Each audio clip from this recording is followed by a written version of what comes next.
Hi everybody and welcome back to Let's Roleplay, Special Edition, Day of the Funny Dead Part 4. I am joined today, as always, by G-Money. Hello. Time Knight. Yeah! The Zombie Cab. Let's get spiffy. And, Winter. Hello.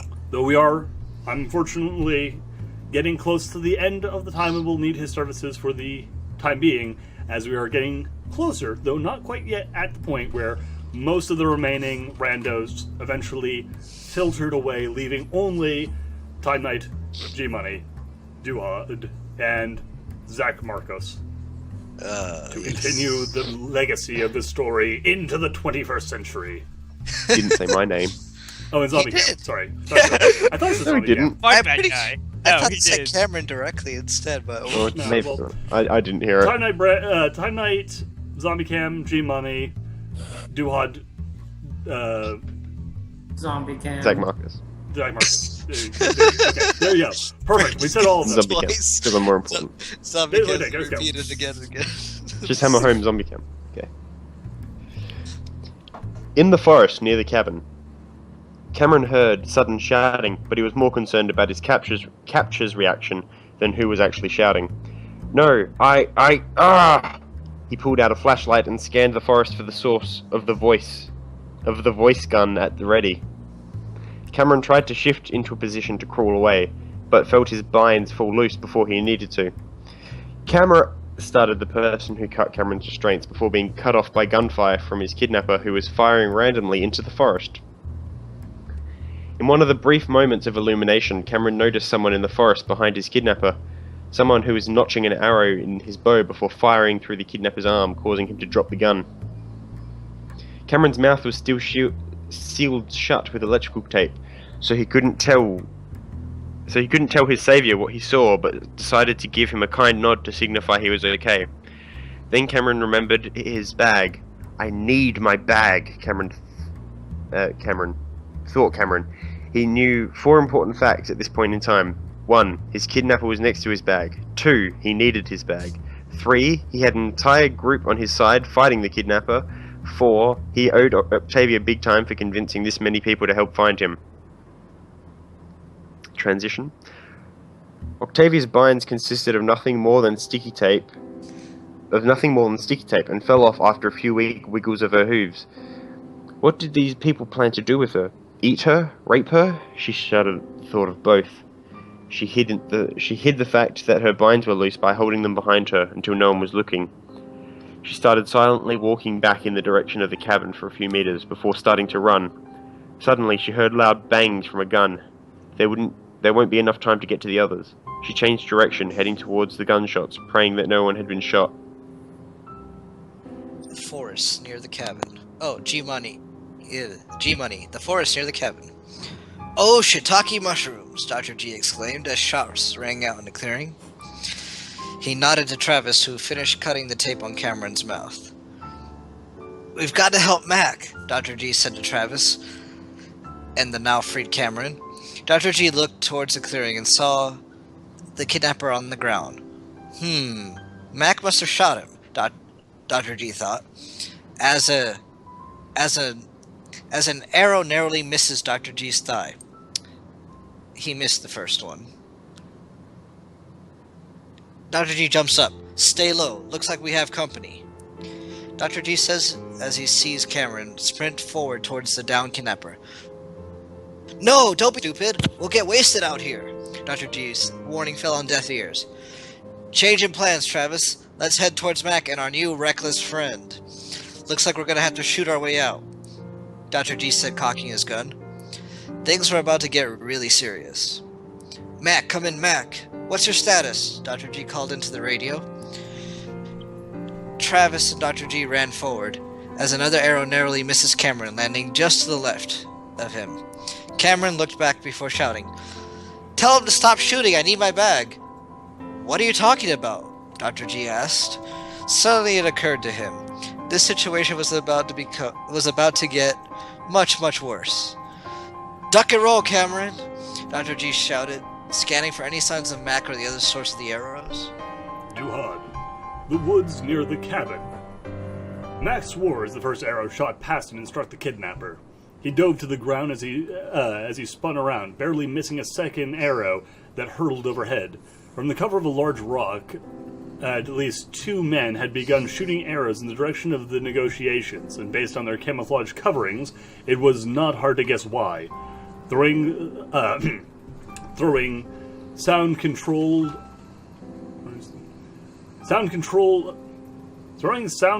worries to the wind. This is supposed to be concerns. I don't know. When Max squeezed the trigger. Oh, I get it. Sound control because noise. Right. Throwing sound control worries to the wind, Max squeezed the trigger of the shotgun. The archers ducked as fragments of rocks exploded from the point only a few feet away from where they were standing. Ha! Max cried, cracking the shotgun and shoving another shell into the barrel. That's what you get for bringing a bow to a gunfight. Idiot. The group... transition sounds. Idiot. The group's leader muttered as he fixed Max's head in his sights. He'd hoped to finish the job quietly and without wasted rounds. But as the cabin men wanted to play hardball, in the cabin. As Colgate drifted back into unconsciousness, her mouth began to move, as if struggling to say words that would not come out. G-Money. The forest near the cabin. As shotgun shells rang out, Dr. G ducked down, but continued forward. Clearly, Mac was alive and kicking. Or so he hoped. Dr. G noticed a camel-colored shape shifting in the woods behind Travis. Dr. G pointed and wasted no time in firing his Beretta. Travis turned in the direction of Dr. G's shots. A loud shout echoed from the brush. Son of a... The hunter yelled, grasping his right shoulder and turning towards the source of the shots. Cameron, Travis, a little help here, Dr. G yelled as the hunter turned his sights on the doctor. Dr. G shot another 3 shots, then heard the thud of a rifle slipping out of the hunter's hands, followed by a blood-curdling scream. Please tell me he's dead, Dr. G said to Travis. Travis walked over to where Dr. G had shot and heard the death rattle of the dying man. A single shot rang out in the now silent campsite, and then Travis nodded, wiping his sidearm on his shirt. Travis. Execution. The forest near the cabin. Travis aimed down at the dying man and pointed the gun at his head and pulled the trigger. Travis picked up the hunter's rifle on the way back. When G asked if he was dead, Travis nodded, wiping the blood off his arm. Let's go. There has to be more of them. Travis tossed the hunter's rifle to Cameron. Hope you know how to use this. With another shotgun blast, Travis gestured to G and Cameron to head towards Mac's direction, while Travis decided to flank behind whoever Mac was shooting at to get a chance for some precision shooting. Zach Marcus. Hey, as long as you're on the side of good, I'll have no beef with you. He pulled a metal brooch from his belt. But I'm not useless at range either. With the click of a button on the Oh, God. With the click of a button, the brooch opened onto a large 3-bladed shuriken. Just as I misspelled it just like he did. Just as he put the shuriken up, a gunshot rang out. Well, sounds like trouble is still afoot. Perhaps we should regroup? He asked before whispering to Piggy. Pinks, these guys seem okay. You'll be safe with them. Much safer than with me. Back in the cabin, Rainbow is getting antsy. This is so uncool. This is so not cool. I hate being cooped. Rainbow Rand gets cut off by seeing Colgate move. Hey guys, she's waking up. Johnny. Forest clearing. Johnny frowned at the sound of gunshots. Well, darn. It sounds like our friends back at the cabin are having a party. Hey, Brandon, check your radio. See what's going on and whether they need backup or not. Johnny walked over to the cart and whispered, Mon chéri, soon it will be complete, but until then you must stay here. Johnny turned back to Brandon and the rest of the cabin. Any luck? Inside the cabin, Fluttershy jumped, rushed to join everyone by Colgate, who was waking up as the sounds of the shots were coming from the outside the cabin. Scared her into the closet nearing Rainbow Dash. What's going on outside? Rainbow Dash whispered. I'll be right back. Okay. Bye. Time night. Brandon looked at the card inside. He knew that in the state it was near impossible to turn the cart to base. Suddenly, gunshots rang out. Hey Brandon, check your radio. See what's going on whether they need backup or not, said Johnny. Brandon picked his radio and set it to max frequency. Yo Mac, we're hearing some gunfire from your location. I take it you found Octavia's friend. Do you need backup? Because from the sound of it, it looks like you've got quite a battle on your hands. Derpy had been silent for quite a while. She just couldn't shake the sight of that zombie pony she killed.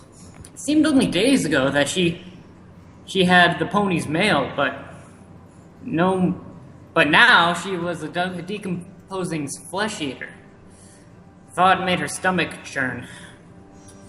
Her thoughts turned to the fate of her friends she hadn't found yet. She pulled a pendant shaped like an hourglass out of her bag and looked at it longingly. I don't know where you are, she whispered, but I swear, I'll find you somehow. Holy shit, it's a plot point that actually goes somewhere. Yeah, actually, it's really good too. Anyway, Duhad. I mean, it goes somewhere in like 50 pages, but Duhad. The woods near the cabin. Let's see, who's saying this? That's Brandon. That's Brandon. Oh, yeah, okay, so, yeah. Oh, Mac! We're hearing gunfire from your location. I take it you found Octavia's friend. Do you need backup? Because from the sounds of it, you got quite a battle on your hands. It's my timeline impression. Anyway. Very good. Mac yanked the radio free from his jacket pocket and switched it on with a curse as an arrow struck the earth near his right arm. Situation terrible, he shouted, rolling behind the tree as one of the archers notched another arrow. Someone is shooting on my left. On my left. Shooting on my left. Bit of misplay there. Asshole is shooting arrows at my right, and I lost track of the dock. Travis and the hostage, get over here. There was a silence, and after a minute, Mac looked around beside the tree. The camouflaged man was nowhere to be seen. What the hell? Mac muttered as he climbed back to his feet as he pondered what the two hunters were playing at. Mac was pondering what the two were playing at when he saw what they'd already seen. Shambling through the woods in his direction was at least half a dozen shambling husks. Oh, hell! Max swore and began to run back in the direction of the cabin. Doc, Travis, wherever your name is, we can't move. We gotta move. The cabin. The sounds of gunshots resounded through the woods, causing the cabin's residents to jump in surprise. But no one reacted half as severely as Colgate, whose eyes shot open and began to thrash, hoarsely screaming as some fight-or-flight instinct in her brain sent her into full-fledged panic. Trigger warning. Trigger warning so hard right now. G-Money. In the forest near the cabin.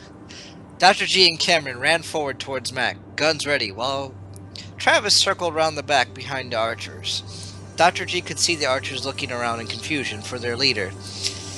They stared at Cameron's gun and began firing arrows. Dr. G ducked to the left, the arrow finding its place in a tree behind them. Spread out so they can't hit us, Dr. G yelled. Dr. G fired another 6 shots. he heard the blast of Mac's shotgun and a few rounds from Cameron's rifle. And a pop, pop, pop from behind the archers. All the gunshots kicked up a cloud of dust that settled slowly.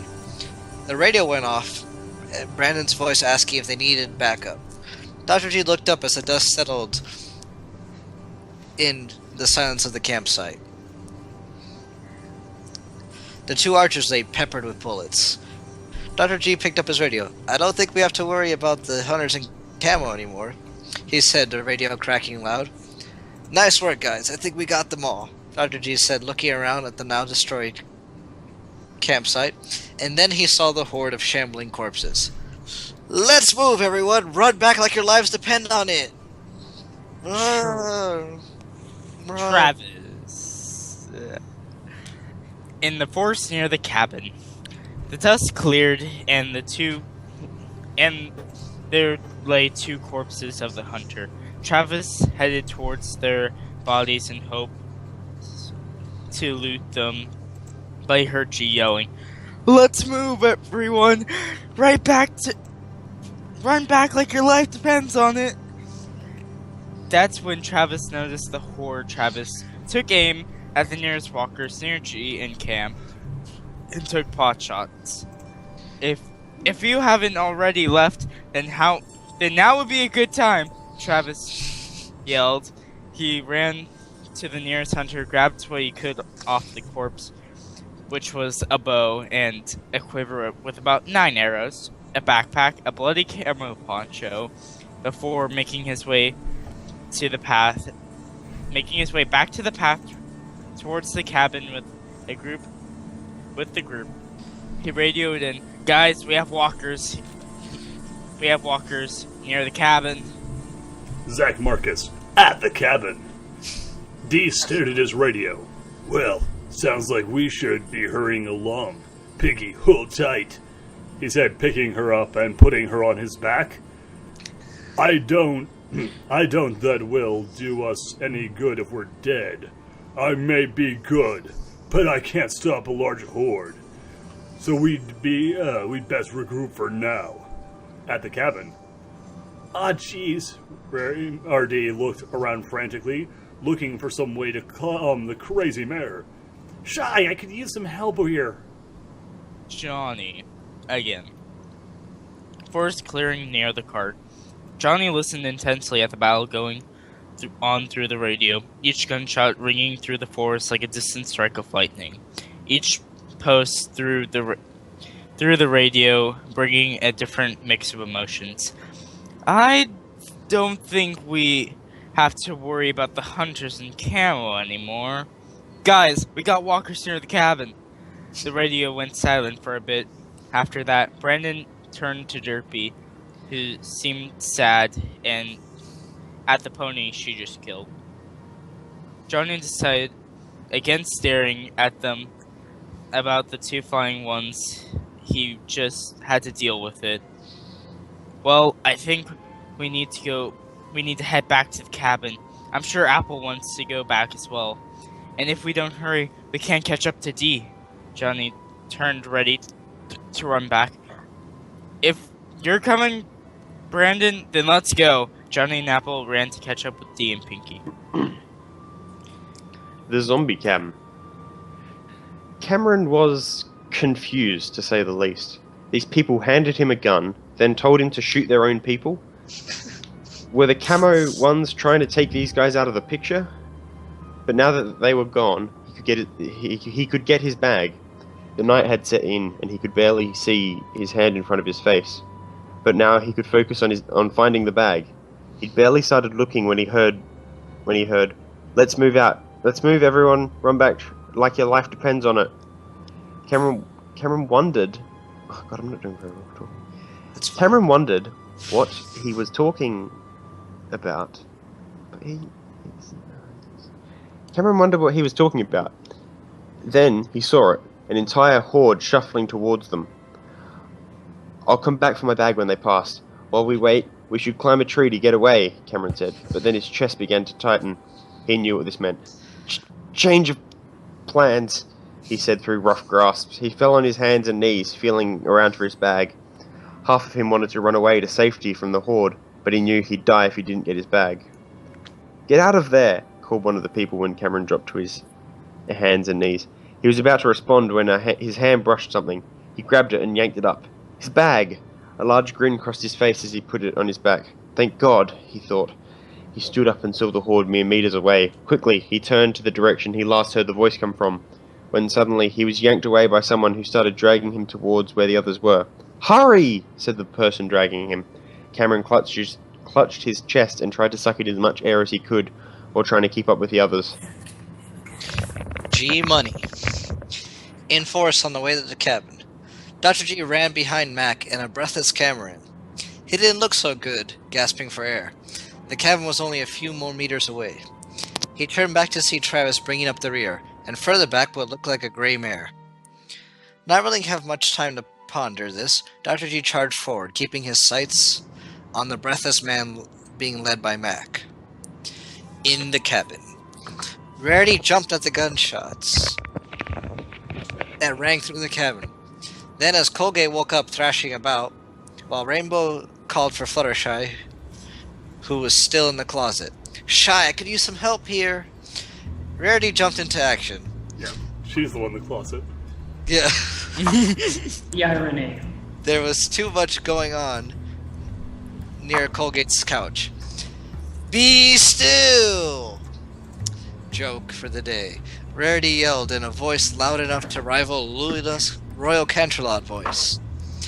Everyone was still and silent. Even Colgate was still. Colgate looked at Rarity with eyes wide open in fear. "Here, drink this. It'll help you feel better." Rarity said, giving Colgate the bottle full of tonic, which Colgate accepted and began to sip. "Yes, I know, dear. It's a little bit bitter.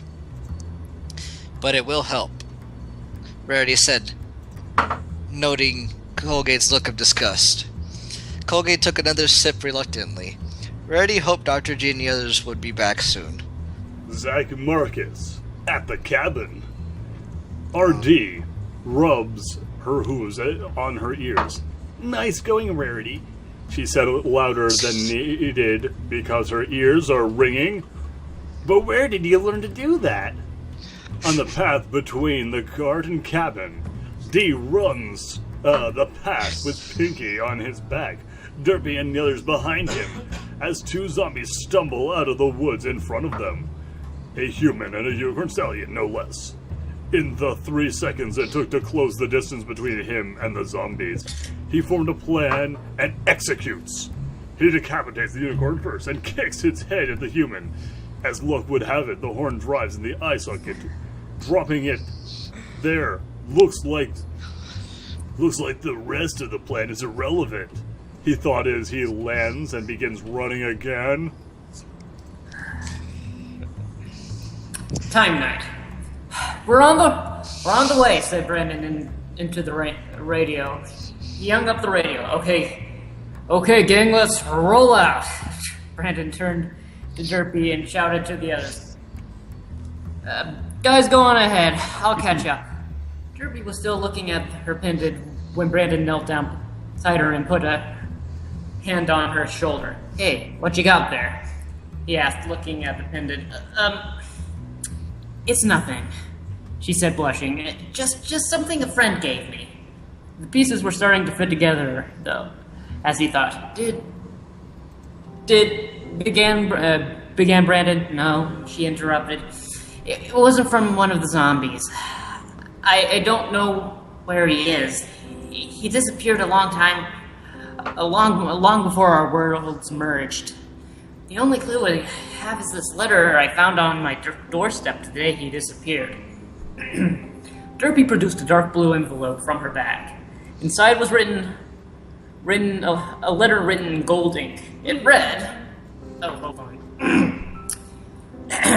My dearest Ditsitu, by the time you are reading this, I will be gone. Where to, I have no clue. Something big is about to happen in Equestria. I can feel it. I have to figure out what it is and how to stop it. if it can be stopped. Normally, I would have asked you to come with me, but there is no guarantee that I'll return from this journey. I cannot bring myself to put you in... hold on. Put you in... I cannot bring myself to put you in that kind of danger. I promised myself to take care of you, and that's what I'm doing. Should I not return, I'd like to thank you for your companionship. You were fantastic. Absolutely fantastic. And you know what?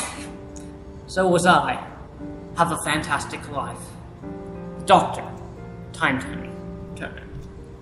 Zach Marcus.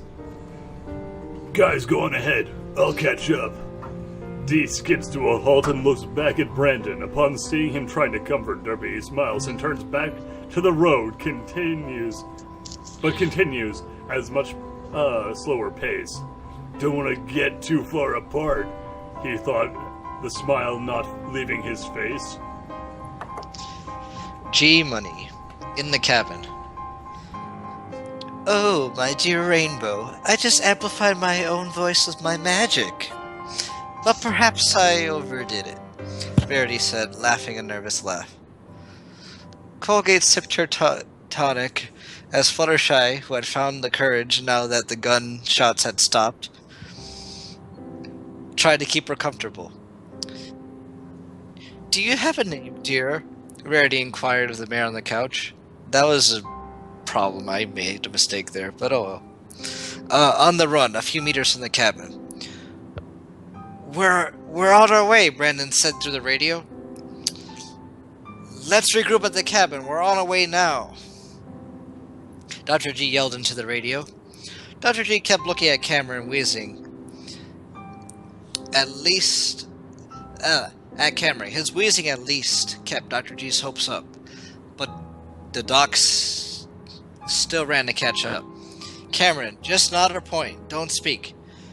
Do you have a rescue inhaler? And if so, where is it? Stupid. Dr. G asked as he kept moving forward. Sorry, person who can't breathe. Let me ask you an important question. No question. Oops. As they kept moving forward. Zombie. Oops, Same boat. sorry. The zombie cam. Octavia had managed to find the others, but they were already ahead of her. She saw Cameron being dragged by Mac back to the cabin. Thanks to Lestia, they found him and got away from those nut jobs, she thought. Zach Marcus. On the road. Let's regroup at the cabin. We're on our way there now. Dee stopped and looked back at Brandon again, who was now reading a piece of paper. Roger that, he said to the radio. We shouldn't wait for him, he says to AJ and her partner. At the cabin. Hey, cool, thought that was... cool, thought it was an awkward thing. RD, look back to the mare on the couch. Duhad. In the woods right outside the cabin. Everyone inside, Mac bellowed as he burst from the tree line, dragging Cameron. Crossing the short distance to the cabin door, Mac barreled inside, surprising the occupants. There's a horde coming. We need to bunker down. Leave the door till the others get back, but lock down the windows and get something heavy ready to block the door. He looked at Cameron and added, also, I think you need an inhaler. Chloe's eyes darted about as she struggled to try and move enough to look at the door. Who? She whispered. Time night. Brandon folded up the letter and carefully placed it back in Derpy's bag. Okay, said Brandon. Let me just get this straight. Your real name is Ditsy Doo? Yep, said Derpy. Derpy Hoots is just a nickname I picked up at flight school. I don't mind it, but it's nice when some pony calls me by my real name. And this Time Turner is a time traveler who calls himself the Doctor. Yeah, when he first arrived in Equestria, he was amused by how every pony's name had something to do with their jobs, like Flannel Scratch is a DJ and Rose Luck grows roses. So he decided he wanted a pony name so he could blend in. Time Turner seemed to fit. and he disappeared into time and space, claiming a big disaster was coming just before the worlds merged and the zombie apocalypse broke out. Yeah, that's about it.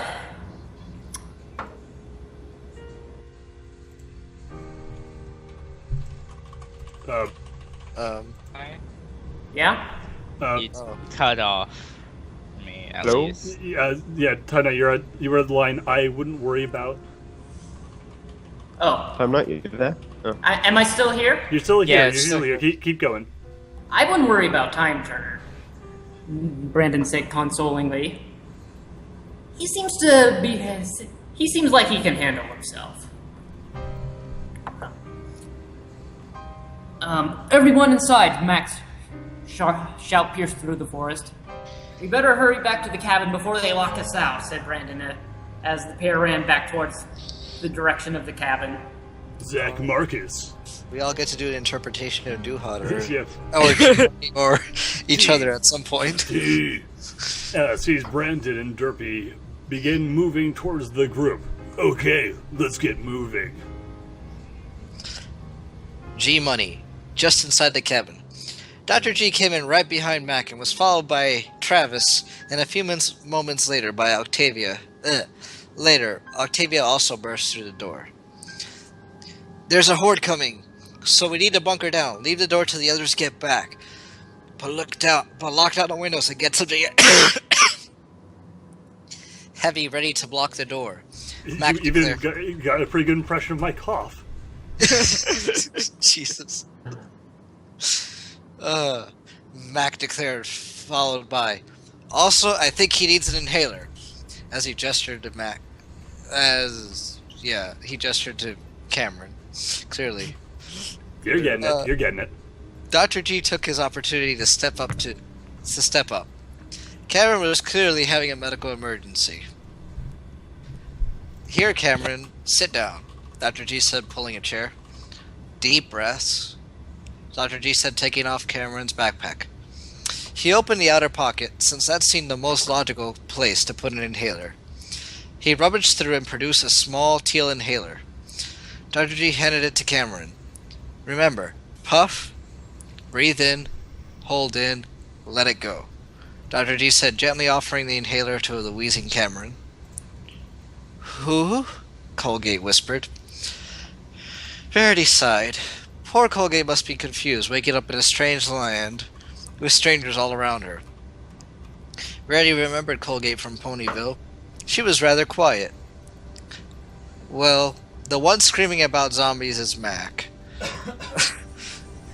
The one who can't breathe well, I'm not quite sure who he is. And the one helping him is Dr. G. He made that tonic for you.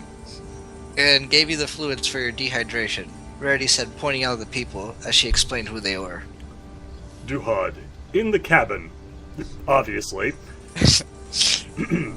GM sarcasm. Yes. Mac raced across the cabin and ran through a number of the cabinets till he had retrieved a few red boxes. He upended them onto the floor. Red cylindrical shells bouncing and rolling as they fell. Next to these, he tossed both his borrowed pump-action and own double-barreled shotgun. All right, he explained quickly, gathering up the shells into a pile. Anyone who knows how to shoot a gun and who's not helping me board it up, grab one and pick up anything that tries to get to the front door that is no longer breathing. Till we get everything back inside, we're not going to be able to shut down tight. So I need you all on your toes. Now, I don't have a lot of ammo, so make your shots count. If it's got eyes, wait till you can see the whites of them before you unload. Colgate looked at Rarity in concern. Rarity, where am I? She asked, her voice still weak. She finally managed to turn her head enough to get a better view of the cabin. She swallowed and asked, fear clear in her voice.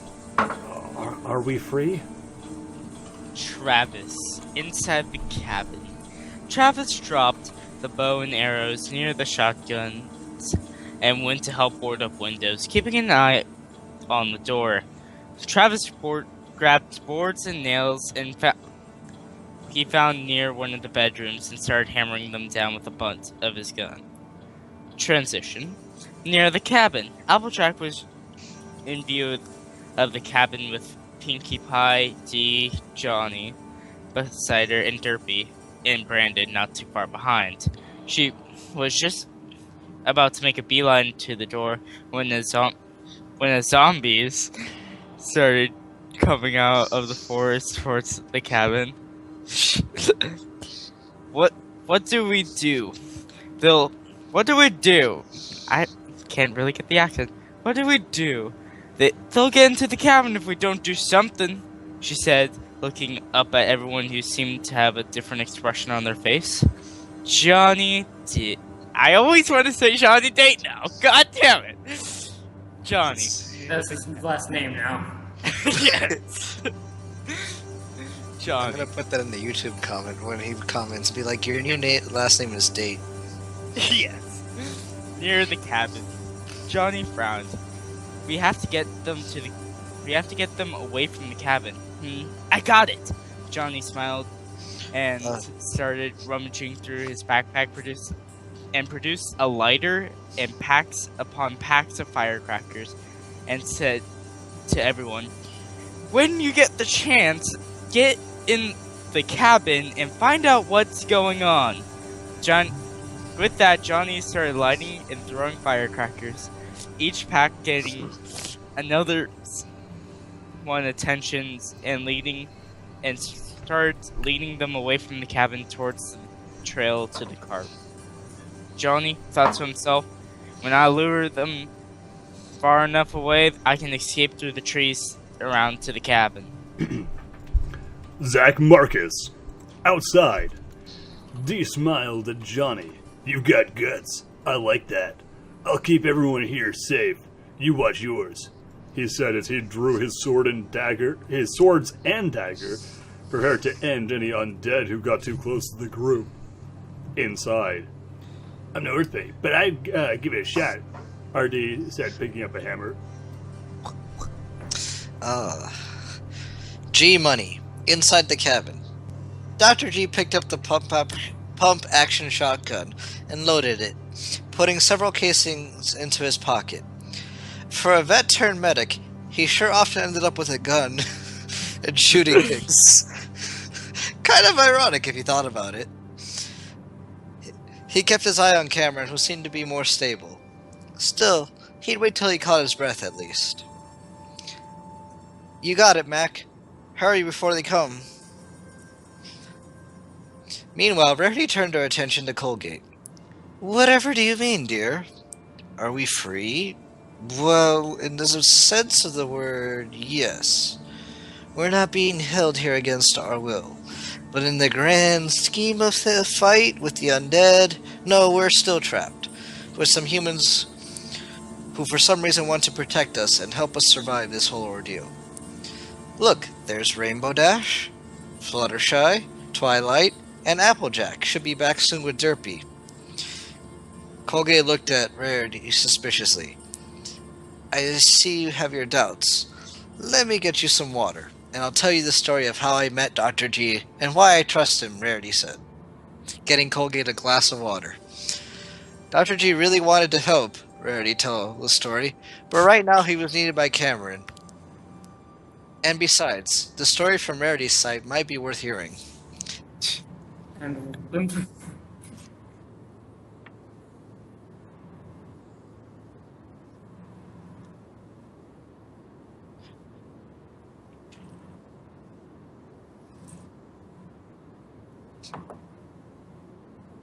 I forgot to turn my mic back on. I had it muted in order to prevent background sound. So let me repeat myself, dear friends of the YouTubes. That is the end of tonight's recording session and today's section of reading, because we have reached 121 messages. Ooh, So, Hurrah! yay, we were always be leaving on a cliffhanger for a Indeed. while. Stay tuned for the exciting conclusion of the Undead Siege. And stay on after that for when things really kick it into high gear. And I'll probably be gone by then. Unfortunately, yeah, the things really kick off into super high gear once the last of the players who didn't stick around for super long eventually left. But you still got another episode or two. Yeah. Also, leave us a comment if you like If you've got if you like that skirmish scene that we all made up off the cup of our. yes, and definitely stay tuned because we are really about to start getting to the part where PCs start dying in Left and right. It's gonna get brutal. So please take along with that, and we are glad that you guys decided to stick with us this far. We hope to see you all next time, and until then, enjoy yourselves. And who knows, next time there might be a totally different background. Ooh, spooky. Thanks, bye.